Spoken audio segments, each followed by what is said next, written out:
नमस्कार दोस्तों, welcome to my channel A to Z English.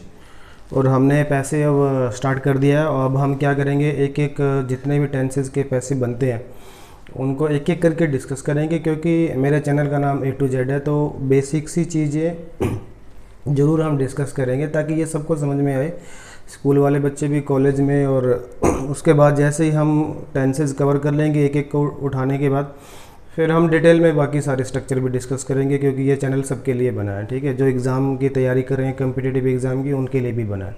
तो आज हम स्टार्ट करते हैं। मैंने जब 10 स्टार्ट किया था प्रेजेंट कंटिन्यूस से स्टार्ट किया था। आज जब मैं पैसे स्टार्ट कर रहा हूँ ना, तो भी प्रेजेंट कंटिन्यूस का ही स्टार्ट करते हैं कि जो प्रेजेंट कंटिन्यूस टेंस है उसका एक्टिव तो मैंने डिस्कस कर ही लिया।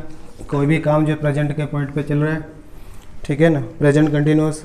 अब इसका हमें पैसे बनाना सीखना। 6 की 6 स्ट्रक्चर आज आपको सिखा देता हूँ कैसे बनेंगे, ठीक है। बाकी सबके ऐसे बन जाएंगे। फिर पहला स्ट्रक्चर ले लेता हूँ। जैसे एक एग्जांपल लिया मैंने, he is reading a book. ठीक है जी। अब ये जो सेंटेंस है ना, कि ये जो बंदा है ना बुक पढ़ रहा है, अब इसका हमें पैसे बनाना। देखो, ये तो हमारी मेन वर्ब है और ये रही हमारी हेल्पिंग वर्ब। और मैंने लास्ट टाइम बताया था, जो टेंस को डिसाइड करती है ना, टेंस को जो डिसाइड करती है वो हेल्पिंग वर्ब होती है। एक चीज़ बताई थी मैंने, ठीक है। टेंस को जो डिसाइड करती है वो हेल्पिंग वर्ब होती है। और एक चीज़ बताई थी मैंने ये कि जब हम इसका पैसिव बनाएंगे तो टेंस सेम रहना चाहिए। इसका मतलब क्या, जब हेल्पिंग वर्ब टेंस को डिसाइड करती है तो वो सेम हेल्पिंग वर्ब जो है हमें पैसिव में भी लिखनी पड़ेगी। ठीक है, ये जो स्ट्रक्चर है ना, देखो मैंने क्या तरीका बताया था।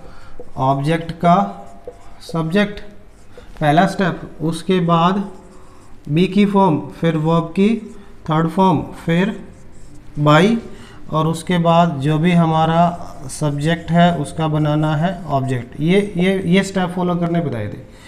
ये जो 5 स्टेप है ना, इन्हीं से बनता है हमारा पैसिव, यही तरीका है। अब इसमें ये जो बी की फॉर्म ये वाली होती है ना, ये हम अपनी तरफ से सप्लाई करते हैं। और इस बी का फॉर्म का ना, इसका काम क्या होता है, पैसिव बनाना होता है। सेंटेंस को ये पैसिव बनाती है, टेंस को डिसाइड नहीं करती। इसका मतलब क्या है, अगर वो बी की फॉर्म टेंस को डिसाइड नहीं करती, इसका मतलब है यहाँ पे जो भी हेल्पिंग वर्ब होगी ना, वो हमें इसे मेंशन करनी पड़ेगी। ठीक है, कभी सोचो कि बी की फॉर्म तो आएगी, ये भी बी की फॉर्म है तो टेंस इसी से डिसाइड हो जाएगा। नहीं, टेंस डिसाइड करेगी हेल्पिंग वर्ब। ठीक है, ये वाली जो बी की फॉर्म मैंने अभी सर्कल में ली है, ये इसका काम सिर्फ सेंटेंस को पैसिव बनाना होता है। ठीक है, चलिए आ जाओ, अब इसको बनाते हैं। फिर अब दोबारा से फिर से सुन लो, मैं ये कह रहा हूँ कि ये हमारी मेन वर्ब होगी और ये है इज़ हेल्पिंग वर्ब, और यही टेंस को डिसाइड कर रही है। इसी हेल्पिंग वर्ब से पता चल रहा है कि कौन से टेंस की बात हो रही है। ठीक है, ये बी की फॉर्म है। बी की फॉर्म किस में आती है, कंटिन्यूस टेंस में। इसका मतलब ये कंटिन्यूस टेंस है। ठीक है, और ये वर्ब की फर्स्ट फॉर्म आता है, ये प्रेजेंट कंटिन्यूस टेंस है। अगर मुझे इसको सेम टेंस रखना तो बी की फॉर्म इस्तेमाल करनी पड़ेगी। उसके अलावा उसका काम तो क्या है, पैसिव बनाना है सेंटेंस को सिर्फ। ठीक है, चलो अब करते हैं। पहला क्या है, ऑब्जेक्ट का सब्जेक्ट।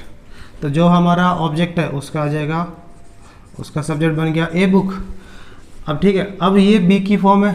अब यहाँ पर भी हमें बी की फॉर्म इस्तेमाल करनी पड़ेगी। ठीक है, सेम टेंस रखना है और बी की फर्स्ट फॉर्म का ही इस्तेमाल होगा। इज एम और कोई भी हो सकती है, लेकिन हम देख रहे हैं कि ए बुक के साथ तो इजी आएगा फिर। ठीक है, अब देखो, अब यहाँ पे आ जाओ। अब ये वाला भी इस्तेमाल करना। अब चूंकि ये आईएनजी वाला सेंटेंस है, कंटिन्यूटी शो हो रही है, हमें बी की फॉर्म भी वो लगानी जिसमें आईएनजी लगाओ, कंटिन्यूटी शो बीइंग होती है, बीइंग आ जाएगा। अब वर्ब की थर्ड फॉर्म है रीड। ये जो मेन वर्ब है ना, इसकी थर्ड फॉर्म करनी होती है, रेड आ जाएगा। ठीक है ना, सेम ही है, स्पेलिंग सेम है रीड की। जैसे ये फर्स्ट फॉर्म, ये सेकंड फॉर्म सेम ही है और थर्ड फॉर्म भी सेम है, लेकिन प्रोनाउंसिएशन अलग है।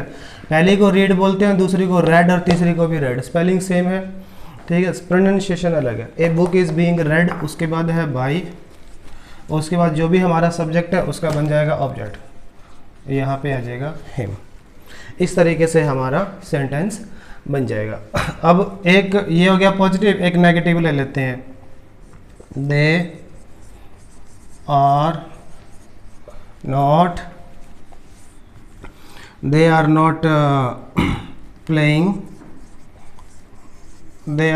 Playing cricket.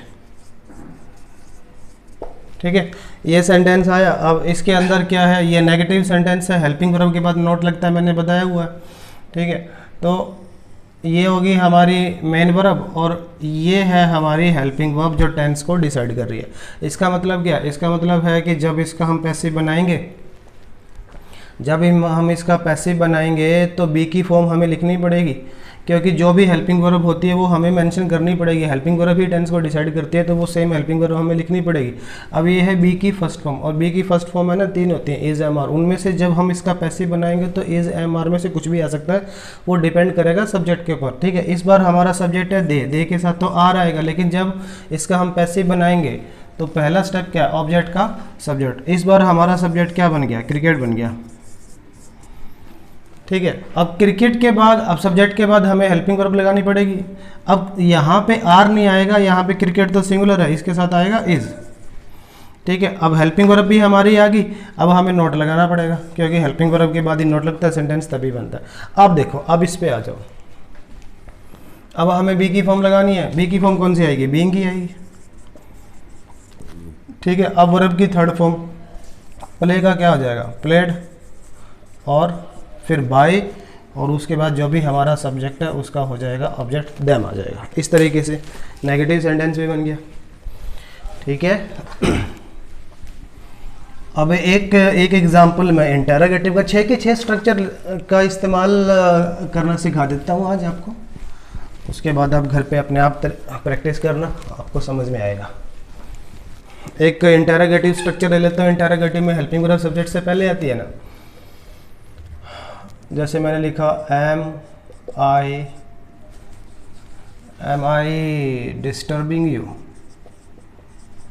क्या मैं तुम्हें डिस्टर्ब कर रहा हूँ। ये है इंटरोगेटिव स्ट्रक्चर। इसमें क्या हुआ, इज एम आर जो है ना सब्जेक्ट से पहले ले लिया मैंने, तो ये होगी हमारी मेन वर्ब। अब ये टेंस को डिसाइड करने वाली वर्ब होगी। अब इसका पैसिव बनाते हैं। अब देखो, अब इसका जो पैसिव बनेगा, मैंने कहा था सेम मीनिंग आना चाहिए, सेम टेंस होना चाहिए, सेम स्ट्रक्चर होना चाहिए। अगर एक्टिव इंटरोगेटिव है तो पैसिव भी इसका इंटरोगेटिव ही बनेगा, और हेल्पिंग वर्ब अभी भी सब्जेक्ट से पहले ही आएगी। ठीक है, लेकिन अपने को पता है कि इस बार जो एम लगा ना, वो किसकी वजह से लगा है, आई की वजह से, क्योंकि जो सब्जेक्ट है ना हमारा आई है, और सब्जेक्ट के साथ ना आई आता है। लेकिन जब अब यहाँ पे जो भी हेल्पिंग वर्ब आएगी उसको भी सब्जेक्ट ही डिसाइड करेगा, लेकिन इस बार हमारा सब्जेक्ट कौन बनेगा, जो हमारा ऑब्जेक्ट है। पहला स्टेप तो यही है, सब्जेक्ट का ऑब्जेक्ट बनाएंगे। तो यहाँ पे क्या आएगा, यू आएगा। तो यहाँ पे जो हेल्पिंग वर्ब लगेगी ना, वो यू के हिसाब से लगेगी, और यू के साथ तो सबको पता है आर आता है। ठीक है, आर यू आ गया। ठीक है, ये हमारी हेल्पिंग वर्ब आ गई, ये हमारा सब्जेक्ट आ गया। अब ये बाकी बचे हमें स्टेप फॉलो करना है। अब हमें ऐसी बी की फॉर्म लगानी है जो इसको पैसिव बना दे और कंटिन्यूटी भी शो कर दे। इसके साथ मेन वर्ब के साथ आईएनजी लगा है, तो बी की फॉर्म भी हम ऐसी लगाएंगे जिसके साथ आईएनजी लगाओ। बीइंग आ गया। अब वर्ब की थर्ड फॉर्म डिस्टर्ब्ड हो जाएगा, फिर उसके बाद बाई, और जो भी हमारा सब्जेक्ट है उसका ऑब्जेक्ट बनाएंगे, तो आई है हमारा सब्जेक्ट, उसका ऑब्जेक्ट हो जाएगा मी, और लास्ट में क्वेश्चन मार्क। ये जरूर लगाना, नहीं तो सेंटेंस को गलत माना जाएगा। Are you being disturbed by me. ठीक है ना। अब एक सेंटेंस ऐसा ले लेते हैं, थर्ड फोर्थ, जो इंटरोगेटिव भी है और नेगेटिव भी है। जैसे इज शी नॉट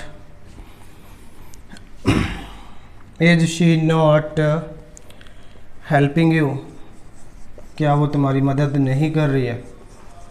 ठीक है, ये मैंने सेंटेंस लिया। अब देखो, ये जो सेंटेंस है ना, ये इंटरोगेटिव भी है और नेगेटिव भी है। ठीक है, ये नेगेटिव भी है, और हेल्पिंग वर्ब अगर सब्जेक्ट से पहले आई है तो ये इंटरोगेटिव भी है। ठीक है, अब हमें इसका जो पैसिव बनाना है वो भी इंटरोगेटिव भी होना चाहिए, नेगेटिव भी होना चाहिए। और इंटरोगेटिव होगा तो सेम वही बात है, हेल्पिंग वर्ब अभी भी सब्जेक्ट से पहले आएगी। ठीक है, सब्जेक्ट की जगह सब्जेक्ट आएगा, लेकिन उससे पहले क्या आएगी, हेल्पिंग वर्ब आएगी। लेकिन अब इस बार हमारा सब्जेक्ट कौन बनेगा, जो हमारा ऑब्जेक्ट है यू है। ठीक है, तो यहाँ पे अगर यू आएगा तो उसके साथ तो हेल्पिंग वर्ब आर ही आएगी। ठीक है, नॉट की जगह नॉट आ जाएगा, क्योंकि नेगेटिव भी है। ठीक है ना। सब्जेक्ट के बाद ही नोट लगता है इंटरोगेटिव, मैंने बताया हो जब मैंने टेंस कराए थे कि इंटरोगेटिव भी और नेगेटिव है तो सब्जेक्ट के बाद नोट लगाओ। अब आ जाओ, अब हमें बी की फॉर्म ऐसी लगानी है जो इसको टेंस को पैसिव, इस सेंटेंस को पैसिव बना दे, ठीक है ना। तो वो बीइंग ही है, बीइंग लगाओ यहाँ पे, ठीक है। आर यू नॉट बीइंग, उसके बाद वर्ब की थर्ड फॉर्म हेल्प्ड, फिर बाय, और उसके बाद जो भी हमारा सब्जेक्ट है उसका ऑब्जेक्ट बना दो लास्ट में क्वेश्चन मार्क, ठीक है। ये इस तरीके से आपका इंटरोगेटिव सेंटेंस बन गया, और ये नेगेटिव भी है। 4 हो गए। 5वां है ऐसा क्वेश्चन, ऐसा इंटरोगेटिव सेंटेंस जो WH वर्ड से स्टार्ट हो रहा है, उसका भी डिस्कस कर लेते हैं कैसे बनेगा पैसे। जैसे where are you eating food, मान लो ये सेंटेंस आया where are you eating food, तुम कहाँ खाना खा रहे हो। अब देखो ये इंटरोगेटिव सेंटेंस है, इसका जो पैसिव बनेगा इंटरोगेटिव बनेगा। अगर ये WH से स्टार्ट हो रहा है, ठीक है, तो हमारा पैसिव भी WH वर्ड से ही स्टार्ट होगा। तो ये वेयर है, वेयर का वेयर ही रखो यहाँ पे, ठीक है। अब आ जाओ बाकी बाकी सारा सेम ही जो हमने पीछे कर चुके हैं। ये हमारा सब्जेक्ट है, ये हमारी मेन वर्ब है, फूड हमारा ऑब्जेक्ट है, और ये हमारी हेल्पिंग वर्ब है। अब हेल्पिंग वर्ब को सब्जेक्ट से पहले तो लगाना ही पड़ेगा। अब ये सब्जेक्ट की जगह सब्जेक्ट आएगा, सब्जेक्ट क्या बनेगा, फूड बनेगा, और लेकिन फूड से पहले हमें एक हेल्पिंग वर्ब लगानी पड़ेगी, ठीक है, जो यहाँ पे दे रखी है, जो टेंस को डिसाइड करती है। लेकिन वो लगेगी किसके हिसाब से, फूड के हिसाब से, क्योंकि इस बार फूड हमारा सब्जेक्ट जो बनेगा ना फूड है। पहला स्टेप क्या आता है, ऑब्जेक्ट का सब्जेक्ट बनाओ, तो फूड के हिसाब से यहाँ पे हेल्पिंग वर्ब क्या आएगी, फूड के हिसाब से तो इज आएगी, वेयर इज़ फूड, ठीक है। उसके बाद अब यहाँ पे हमें बी की फॉर्म लगानी है, वो बीइंग ही आएगी, वेयर इज़ फूड, बीइंग, अब वर्ब की थर्ड फॉर्म ईटन, ठीक है, फिर बाय, और उसके बाद जो भी हमारा सब्जेक्ट है उसका बन जाएगा ऑब्जेक्ट, और लास्ट में क्वेश्चन मार्क है। Where is food being eaten by you, तुम कहाँ पे खाना खा रहे हो और तो तुम्हारे द्वारा खाना कहाँ पे खाया जा रहा है। बात एक ही है, टेंस भी सेम है, मीनिंग भी सेम है, पैसिव भी सेम है, कोई प्रॉब्लम नहीं है।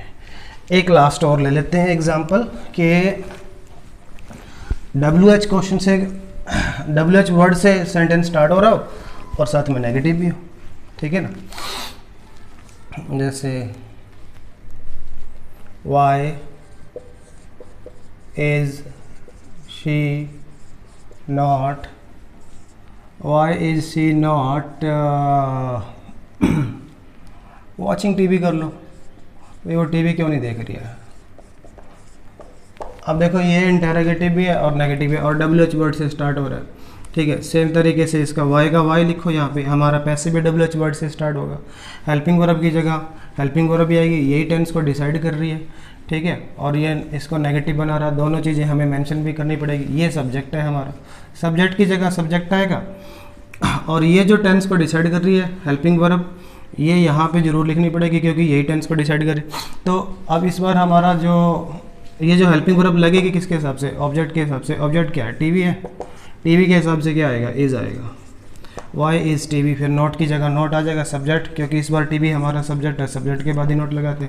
अब हमें ऐसी कोई बी की फॉर्म लगानी है जो सेंटेंस को पैसिव बनाए, बीइंग है वो, ठीक है। वर्ब की थर्ड फॉर्म वॉच्ड, उसके बाद बाय, और उसके बाद जो भी हमारा सब्जेक्ट है उसका बन जाएगा ऑब्जेक्ट, शी का क्या हो जाएगा हर, और उसके बाद क्वेश्चन मार्क। इस तरीके से 6 की 6 स्ट्रक्चर हम लोग डिस्कस कर लेंगे, ठीक है। बाकी के स्ट्रक्चर भी मैंने पहले दिन ही बता दिया था कि कैसे बनते हैं। अगर आप कोशिश करो तो बना सकते हो, कोई दिक्कत नहीं है, ठीक है। लेकिन मैं जितने 8 स्ट्रक्चर है टोटल, 12 है टेंस, 12 में से ना 8 का ही बनता है पैसे, और 8 को मैं एक ही बार डिस्कस कर लूँगा, उसके बाद डिटेल में डिस्कस करेंगे, ठीक है। तो मैं उम्मीद करता हूँ कि ये आपको समझ में आएगा, और इसके नोट्स बनाओ और सीखो। कोई प्रॉब्लम हो तो मेरे से डिस्कस कर लो, ठीक है। मिलते हैं जल्दी एक और लेक्चर के साथ। Thank you very much.